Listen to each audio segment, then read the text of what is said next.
Magandang araw. Itago niyo na lang ako sa pangalang Dayan. 32 years old.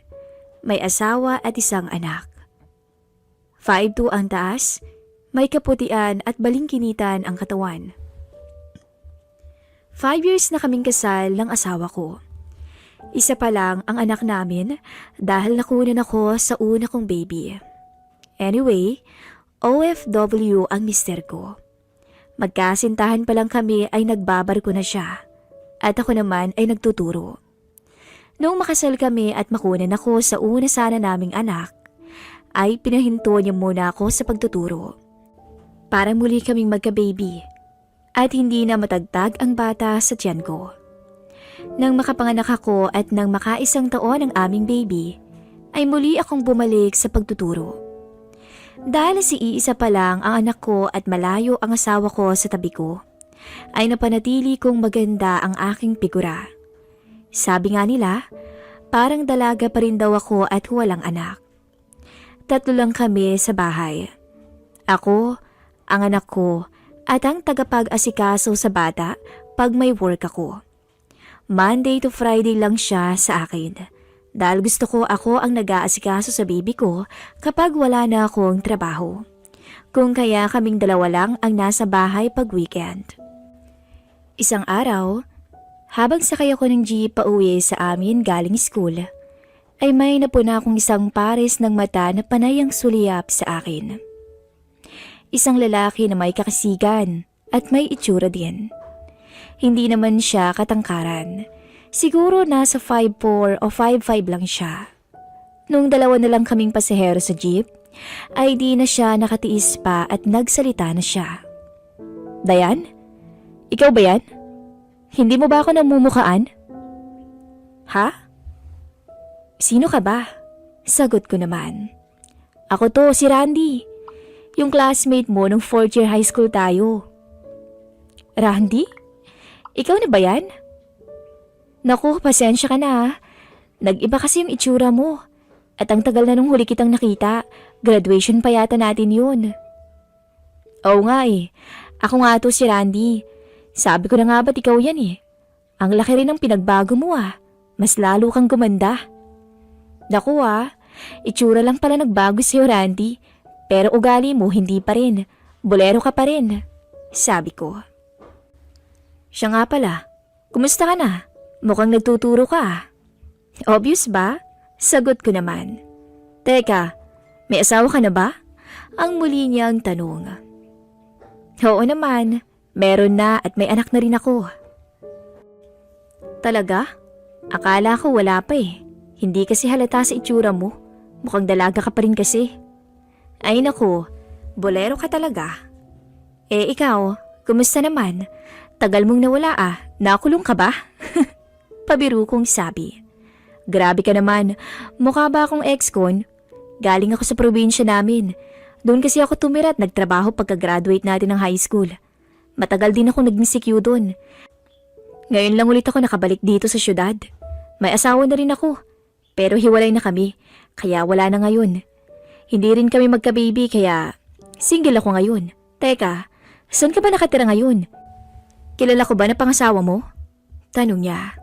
Ay oo, kilala mo siya.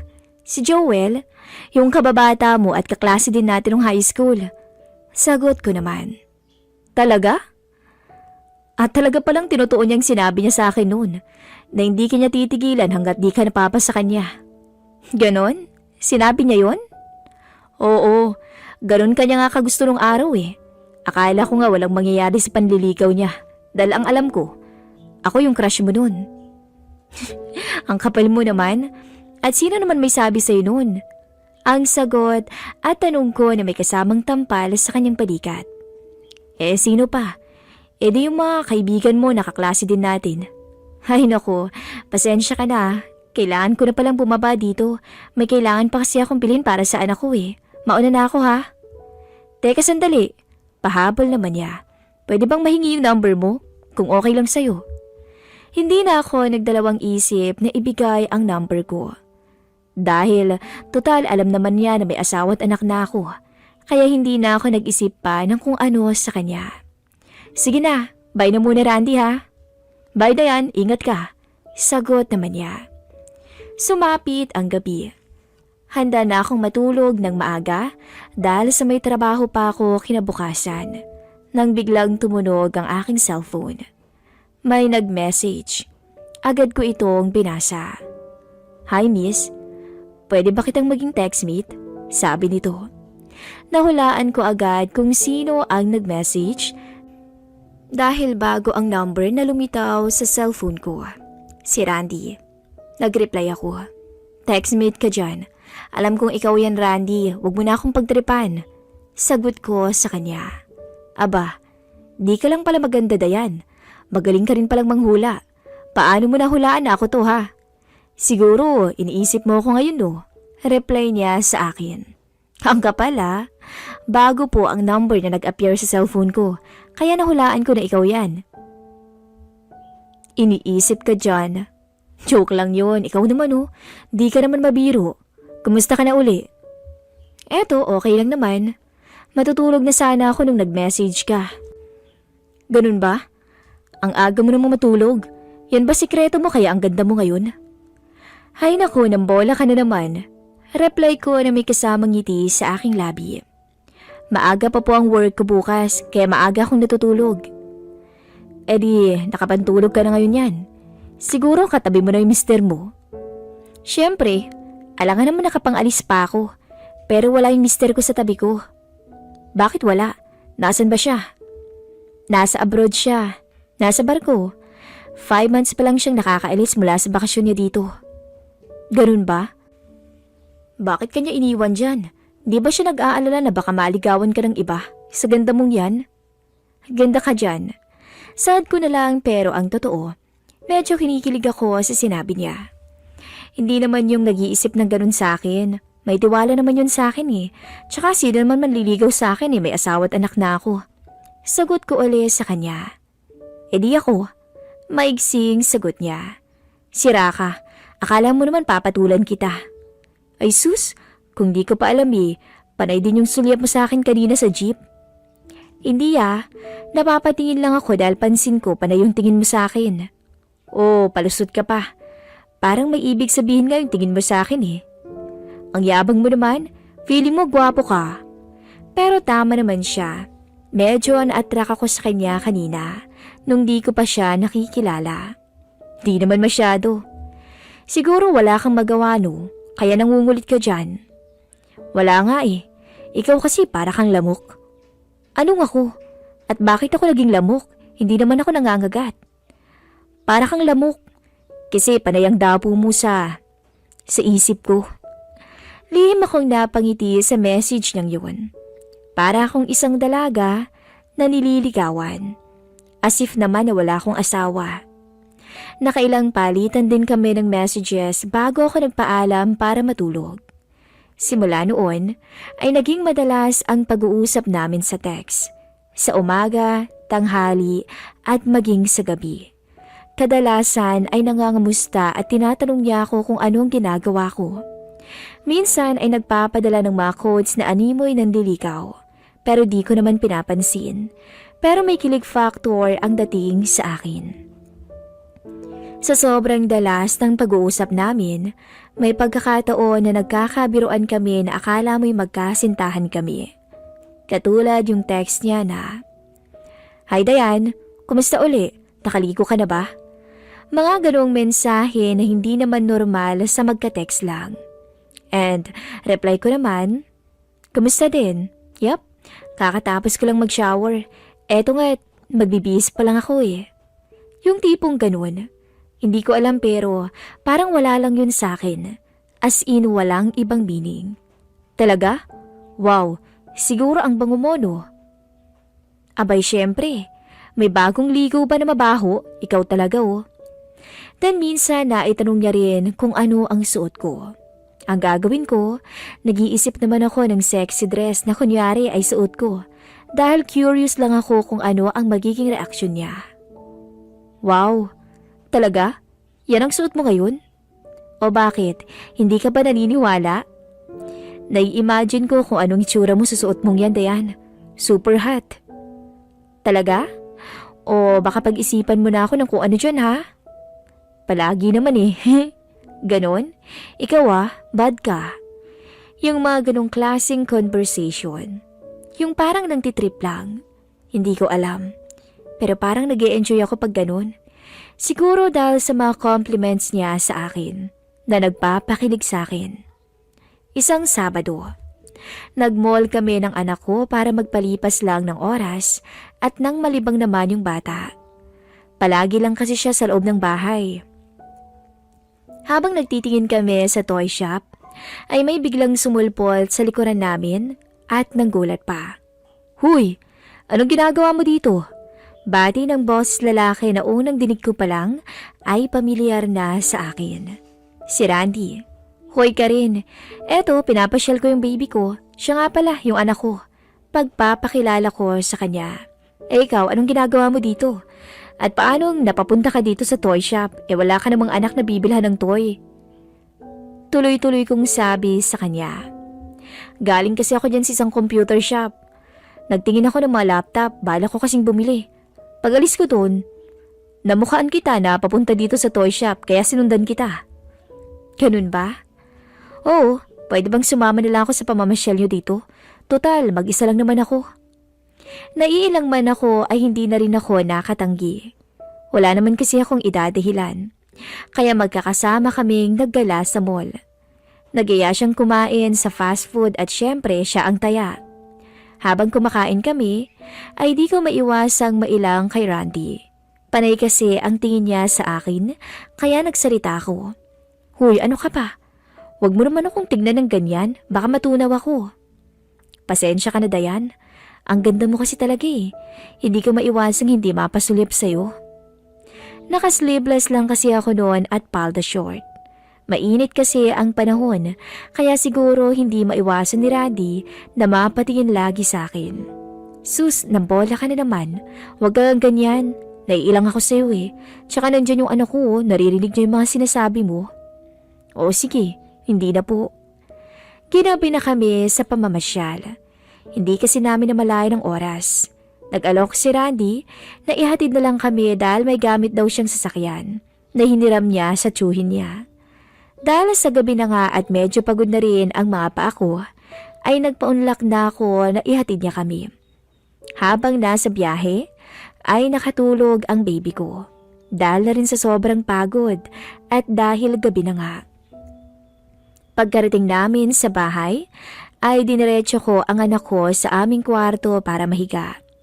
Habang iniwan ko naman si Randy sa salas namin. Nang maiayos ko na ang bata sa kanyang pagkakahiga, ay lumabas na ako ng kwarto at tumungo sa salas kung saan nag-iintay si Randy. Uy, salamat sa paghatid mo sa amin ha. Panimula ko sa kanya sabay upo sa hiwalay na upuan. Wala yun. Ang ganda pala ng bahay niyo Sagot naman niya. Hindi naman. Ilang taon din bago namin to naipundar. Sagot ko naman sa kanya. Swerte mo naman sa mister mo. Naipagpatayo ka niya ng bahay na ganito. Pero mas maswerte pa rin siya sa'yo. Kasi nagkamisis siya ng magandang babae. Ang tuloy-tuloy niyang sabi. Hay nako, ayan ka na naman. Tigilan mo nga ako ng kakaganyan mo. At baka maniwala na ako. Sabi ko. Nagsasabi lang naman ako ng totoo Talagang maganda ka, Dayan. Habang nagsasalita siya ay panay ang sulyap niya sa akin. Mula ulo hanggang paa. Magkaharap lang kasi kami. At dahil sa nakapalda short lang ako, ay pansin niya ang mapuputi kong legs. Kaya di ako makatingin sa kanya ng diretso. Naiilang kasi ako sa mga tingin niya. Kaya iniba ko na lang ang usapan. Inalok ko siya ng kape na pinaunlakan naman niya. Habang inilalapag ko ang kape sa maliit na mesa na nasa harapan niya, ay di maiwasang mapayuko ako sa harap niya na alam kong di niya pinalampas. Pero di ako nagpahalata. O ayan, magkape ka muna. Sabihin mo lang kung matamis o mapait Di ko kasi alam kung anong timplang gusto mo Ininom niya ang kape at okay naman daw. Sarap mo rin palang magtimpla ng kape, Dayan. Siguro kahit anong ihain mo masarap. Nabigla ako sa sinabi niyang yun. Kaya nagpaalam ako saglit para mag-CR muna. Hay nako, inumin mo na nga lang yung kape mo at ako'y magsi-CR lang saglit. Ilang saglit pa ay lumabas na ako ng CR. Laking gulat ko nang pagsara ko ng pinto, ay nakita ko si Randy na nakatayo at iniintay ang pagbabalik ko. Oh, bakit nandito ka? Magsi-CR ka rin ba? Hindi siya sumagot. Bagus ay kinabig niya ako sa bewang at niyapos. Sa pagkakadikit naming dalawa, ay tila lumakas ang tibok ng puso ko. Anong ibig sabihin nito, Randy? Bitawan mo kaya ako? Sabi ko sa kanya. Gusto kita, Dayan. Mula nang muli tayong magkita, ikaw na lang yung palagi kong naiisip. Walang gabi ang di ko inasam na makasama ka. Yung tayong dalawa lang. Ang sabi niya sa akin na mahigpit pa rin ang pagkakaya po sa aking bewang. Pero marito, hindi pwedeng iniisip mo. May asawa na ako at ayokong magkasala sa kanya kaya bitawan mo na ako. Alam kong gusto mo rin ako. Huwag mong pigilan ang sarili mo. Mahal kita, Dayan. Pero Randy, hindi ko na naituloy ang sasabihin ko pa sana nang bigla akong suyuin ang halik ni Randy. Hindi ako makawala sa sitwasyon namin. Hindi ko kayang paglabanan. Hindi ko na nakuhang magpakipot sa oras na yon. Namalayan ko na lang ang sarili ko na tumutugon sa nais niya. Pero dala ng aking pag-aalangan ay bigla ko siyang naitulak na animoy na tauhan. Pero ibang lumabas sa aking bibig. Ipangako mo na walang makakaalam nito. Ayokong masira ang pamilya ko, Randy. Ipangako mo na sa atin lang to. Sabi ko sa kanya. Oo, Dayan. Pinapangako ko sa'yo na magiging lihim ang gabing to. Na walang makakaalam ng tungkol sa ating dalawa.